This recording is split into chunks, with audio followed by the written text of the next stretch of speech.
स्थिर बुद्धि पुरुष के लक्षण और उसकी महिमा। अर्जुन बोले, हे केशव, समाधि में स्थित परमात्मा को प्राप्त हुए स्थिर बुद्धि पुरुष का क्या लक्षण है? वह स्थिर बुद्धि पुरुष कैसे बोलता है, कैसे बैठता है और कैसे चलता है?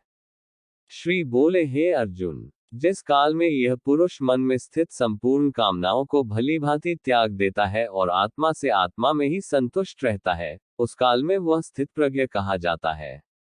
डहकों की प्राप्ति होने पर जिसके मन में उद्वेग नहीं होता, सुखों की प्राप्ति में सर्वथा निष्प्रिय है तथा जिसके राग, भय और क्रोध नष्ट हो गए हैं, ऐसा मुनि स्थिर बुद्धि कहा जाता है। जो पुरुष सर्वत्र स्नेहरहित हुआ उस शुभ या अशुभ वस्तु को प्राप्त होकर न प्रसन्न होता है और न द्वेष करता है, उसकी बुद्धि स्थिर है। और कछुआ सब ओर से अपने अंगों को जैसे समेट लेता है, वैसे ही जब यह पुरुष इंद्रियों के विषयों से इंद्रियों को सब प्रकार से हटा लेता है, तब उसकी बुद्धि स्थिर है, ऐसा समझना चाहिए।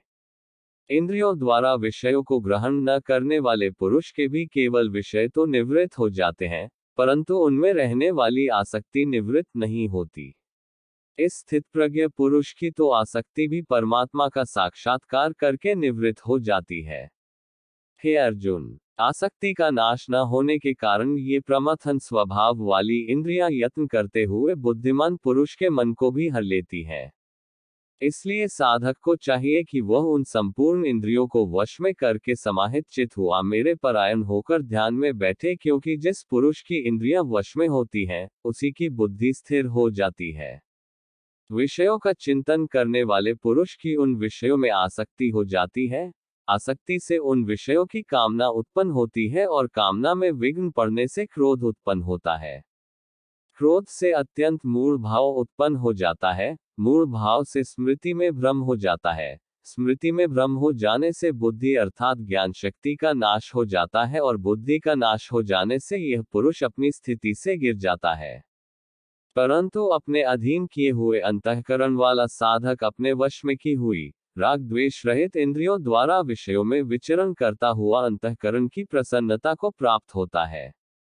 अंतःकरण की प्रसन्नता होने पर इसके संपूर्ण डहकों का अभाव हो जाता है और उस प्रसन्नचित वाले कर्मयोगी की बुद्धि शीघ्र ही सब ओर से हटकर एक परमात्मा में ही भली भांति स्थिर हो जाती है।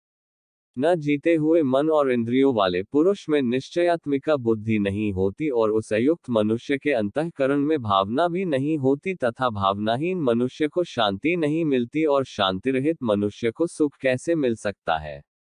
क्योंकि जैसे जल में चलने वाली नाव को वायु हर लेती है, वैसे ही विषयों में विचरती हुई इंद्रियों में से मन जिस इंद्रिय के साथ रहता है, वह एक ही इंद्रिय इस अयुक्त पुरुष की बुद्धि को हर लेती है।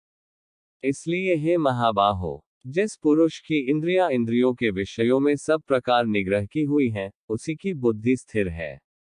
संपूर्ण प्राणियों के लिए जो रात्रि के समान है, उस नित्य ज्ञान स्वरूप परमानंद की प्राप्ति में स्थित प्रज्ञ योगी जागता है और जिस नाशवान सांसारिक सुख की प्राप्ति में सब प्राणी जागते हैं, परमात्मा के तत्व को जानने वाले मुनि के लिए वह रात्रि के समान है। जैसे नाना नदियों के जल सब ओर से परिपूर्ण अचल प्रतिष्ठा वाले समुद्र में उसको विचलित न करते हुए ही समा जाते हैं, वैसे ही सब भोग जिस स्थित प्रज्ञ पुरुष में किसी प्रकार का विकार उत्पन्न किए बिना ही समा जाते हैं, वही पुरुष परम शांति को प्राप्त होता है, भोगों को चाहने वाला नहीं। जो पुरुष संपूर्ण कामनाओं को त्याग कर ममता रहित, अहंकार रहित और स्पृहा रहित हुआ विचरता है, वही शांति को प्राप्त होता है, अर्थात वह शांति को प्राप्त है।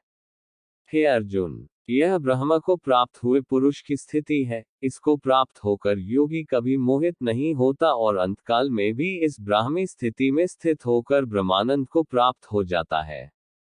ओम तत्सदिति श्रीमद्भगवद्गीतासूपनिषत्सु ब्रह्मविद्यायां योगशास्त्रे श्रीकृष्णार्जुन संवादे सांख्ययोगो नाम